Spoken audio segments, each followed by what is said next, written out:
All right, now a very special guest for you guys. It's Hammer time. Joining us on the Young Turks, MC Hammer. Hammer, how are you? Good. How you doing? I'm doing excellent. I understand that you're producing or part of the production of an ad for Cash for Gold that's going to go up in the Super Bowl. First, tell us what that's about. Well, I'm actually part of the talent along with Ed McMahon in the spot for the Super Bowl. I should have got some production credit, though. I did do a little bit of rearranging. Okay, all right. And Cash for Gold, that if I got that right, that's you turn in your gold and you get money. It's that simple, right? Well, right. You simply mail in gold, and they have a way of valuing it, and they send you a check. All right, now, Hammer, of course, you have a history where you're known for having lost a bit of money and needed to cash in some gold for some money, and that's part of the reason they have you on the ad. I got to ask you the standard questions that everybody asks you. How'd that happen? Well, I'm certainly not going to go into details about 14 years ago or 15 years ago when we were in 2009, and they just announced 70,000 layoffs last week, another 15,000 this week, an economy that is literally, nearly $1 trillion in debt. To talk about, 14 years ago, I won't spend anybody's time on that. People are currently, today, going through a very rough and tough time in the economy. And I think I would rather much focus on today than reaching back into the time capsule because, thank God, me as an individual got through that 13 years ago. But, to rehash something as old as that is not, it's not the way I live my life. That's interesting, but obviously they're using you in the ad because of that history.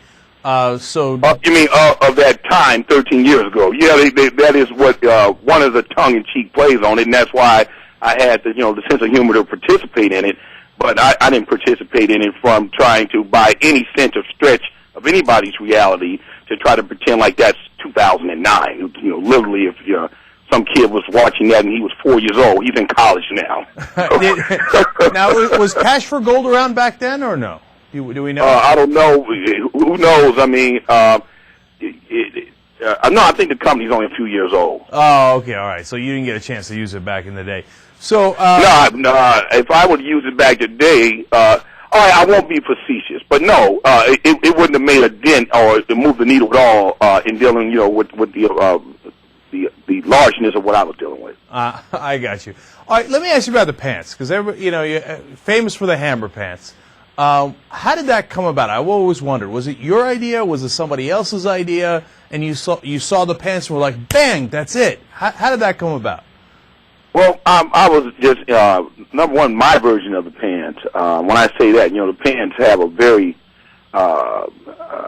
Mid-Eastern, look to them there, right. In Turkey. In Turkey is really the home of that style of pants. And ironically, in Turkey now, when you do a tour of Turkey, they call them the Hammer pants.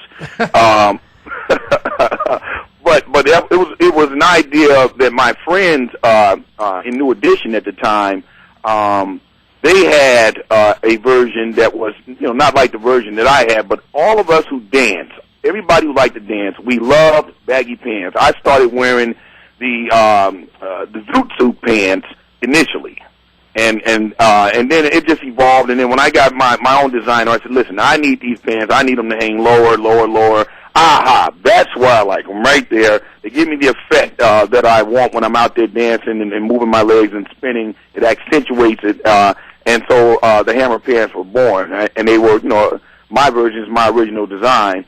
And again, ironically, here in 2008 and 9, they have, come back to the top of the charts. If you Google the Hammer pants, you'll see that they are predicted to be the hottest pants in 2009. You have Christian, I quote, Dior Home has 7 or 8 different versions of the pants you can find online. They go for about $800 a pair. Jeez, Lord mercy.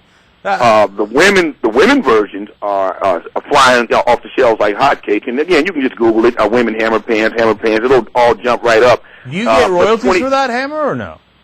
20 years later, it's just a fantastic thing to know that, one, the music that I created lives on, and now to know that the finest designers on the planet have also said, embraced the creation of style as one of the top styles. It's just great. There's more to come. So did they do that in conjunction with you, or they just went old school and you don't get a piece of that pie? It depends on which designer.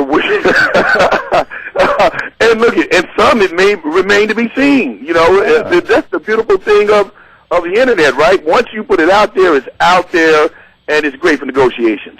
Yeah, that's interesting because you made me money off those pants. You know how? In fact, what you just said finally won the bet for me. A friend of mine and I bet that we were in Turkey long time ago. I mean, I don't know if it was 20 years ago, whatever it was. And I said, I bet one day even these pants come into style in America.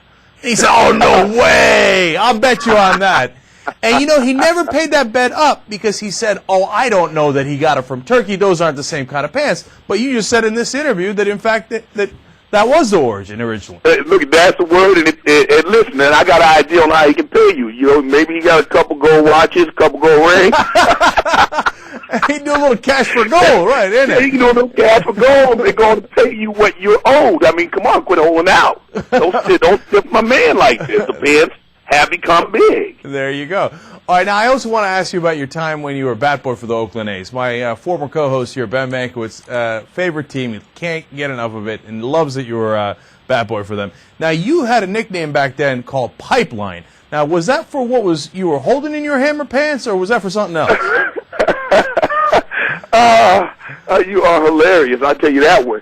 But that was because, again, I was a kid in 1970, 71, 72, and, I was actually Charles O'Finley, the right-hand, I was the right-hand man to the owner of the team. He was an absentee owner, and he began to ask me to do, everything from the play-by-play daily of the game from his private box back to Chicago, where his headquarters was, and to I would begin to give input on what I think the situation is and why we haven't done certain things. There's an article, you can Google it, from this summer. Jack McKeon, who's currently I believe he's one of the GMs with the Florida Marlins, he did a story, and he says, MC Hammer, or Young Hammer, was the most mature 35-year-old I ever met when he was 14. And he goes on to explain about it was the seventh inning of a ball game, and the game was tied at 1-1. And I thought surely we would have a relief pitcher up right now, and we didn't. And Mr. Finley says, well, Hammer, there's no relief pitcher up. Are you saying we don't have a relief? I'm saying, Mr. Finley, there's not anybody near the bullpen. We need somebody up and throwing. And he goes, pass that phone to Jack, Hammer. And I pass the phone over to Jack McKeon, and he tells Jack, you call that dugout, and you tell the manager, get somebody up and warming up. Get them warming up right now. And so Jack told a story very similar to the story that Reggie Jackson tells on a show on HBO called Rebels of Oakland. Reggie says that, the funny thing is that when the A's were winning all the World Series, the team was being run by 11-year-old by the name of, you guys know him as MC Hammer, we called him the Lil Hammer. So that was what I did. I didn't do the bat boy thing unless because of my favor with the owner when I traveled, I can just simply say, today, I'm the bat boy, give me that uniform, and the other kid would have to go and find something else to do, and I'd be out there playing around with the Yankees or whoever and having fun. So that's kind of the story. Now, that's an amazing story, making you the youngest general manager in history, de facto, right? But yeah, they put me on Kids for People, too, on ABC as the youngest vice president in America. Now, but back then, I also heard stories that, if something was going on in the dugout, you'd pass it on to the owner, et cetera, and that's why they called you Pipeline. Now, isn't that snitching, though, MC? First of all, I just described to you in detail why someone would even use that term in a very humorous way, obviously, as a kid, because I was directly connected, not in any hypothetical terms, but directly connected to the owner on a day-to-day basis. So it's just shucking and having some fun. It's, oh, here's Pipeline. He's going to tell on me. So that's all. Right. Funny thing. Okay. And is it true that Reggie Jackson gave you the nickname Hammer? Absolutely, absolutely. Reggie was the first one to coin it and take it to another place, because every day he would, when he come in, hey, Lil Hammer, get over here. I'm telling you, you look just like Hank Aaron. And subsequently, the San Francisco Chronicle put a picture when Hank Aaron came to town with the Milwaukee Brewers. They took a picture of us together in the clubhouse and put us in the paper as a father and son lookalikes, and it's unbelievable. It's true. It's true, because I'm looking at a picture of you right now as we do the this interview, and you look like Hank Aaron. You do. It's amazing. All right, well, that's great. Now we're talking to MC Hammer, obviously, and he's doing this ad for Cash for Gold that's going to premiere at the Super Bowl. Everybody check that out, and it's got Ed McMahon in it as well. So, Hammer, what are you up to these days? Are you got any albums coming out or anything like that? Well, if you notice I keep referencing you to the internet, that's kind of like a hint, right? I'm a social media guy. About 12 years ago, being based in Silicon Valley, I got the bug really heavy and became a real nerd, a real geek on all things related to the internet. I was trying to figure out how to get videos. If you can believe this, they talk about the ego, right? I was trying to figure out how to get my videos on the internet in '94. And as a result of that, I ended up over at Silicon Graphics in their research and development department. I ended up at Apple in '95, and they had a kid who was writing the code for QuickTime. He's 14 years old, and I got a chance to meet him. And so, over the years, I kept my affection for all things having to do with rich media and premium content over the internet. And so, to cut to the chase, 14 months ago, I founded a company called Dance Jam. It's dancejam.com, DANCEJAM.com. We actually have a Hammer Dance contest going on there, and I'm sure, you are swift of feet. Maybe you'll upload your video on there, and we'll get you in the contest. It's open to the, to the entire world, but we raised about 4.8, close to $5 million about 14 months ago, before the venture capitalist market got real tight, and we're having a lot of fun, doing quite well, getting good traction. And so I'm the co-founder of that company. If you Google that, and I'm just finishing up shooting some episodes for a new TV show that's coming out soon in the late first quarter. And I have 3 other acts along with myself of music that I produced for 2009, and having some fun with that. And if you cross your fingers with me, hopefully in the next couple of weeks, the new Hammer Time app on the iPhone will make its debut. So those are some of the things I'm doing right now. So you get paid on all that. You got the ads, and then you're still getting royalties from old school music, right? Too, right? I love it. I simply love you. So we go through we go through the whole list of things that I just said, and we go back to, and you even get a couple royalties on the music. No, I'm just trying to figure out. I'm trying to learn from you, because I mean you're a businessman. I simply love it. You and put this on your calendar as well. February 18th, I'll be speaking at HBS, Harvard Business School.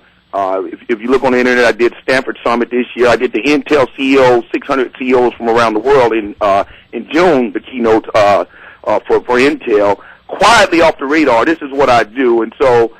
Yeah, we can even go all the way back down and say, yeah, and you get a couple pennies off some music too, Hammer. All right, so you rebuilt that bankroll. You're all right now. No, I do everything gratis, just for the fun of it. I okay. love to hear myself talk and engage, wizards like yourself, the young Turk. Hey. All right. Now I'm going to ask you one last question. You're not going to answer, okay? But I'm always curious about this. So how much does Cash for Gold put up to get somebody like yourself on that? Now, I'm not going to tell you that, but no. See, I don't even want to joke about it, because I am a closet comedian like yourself. That's why I enjoy your humor. I have 1,000. Is it over or under $1 million? Just give me that. I'm not telling you. I'm going to tell you. You know what I'm going to tell you? This is my 4th one. Imagine that. Oh, all right, okay. So million's too much. It's got to be, but it can't be under 200. That's what I figured. Hey, look it. This is my 4th Super Bowl commercial. We this is an all right gig. Hopefully, you'll say enough things, tell enough jokes, and I'll be back here next year. We can do it again. All right, there you go. MC Hammer, I'm going to be on the Cash for Gold ad in the Super Bowl. Everybody check that out. Check out dancejam.com. Check out everything Hammer's doing. Hammer, I appreciate it. Thank you so much for joining us on the Young Turks, man. We really appreciate it.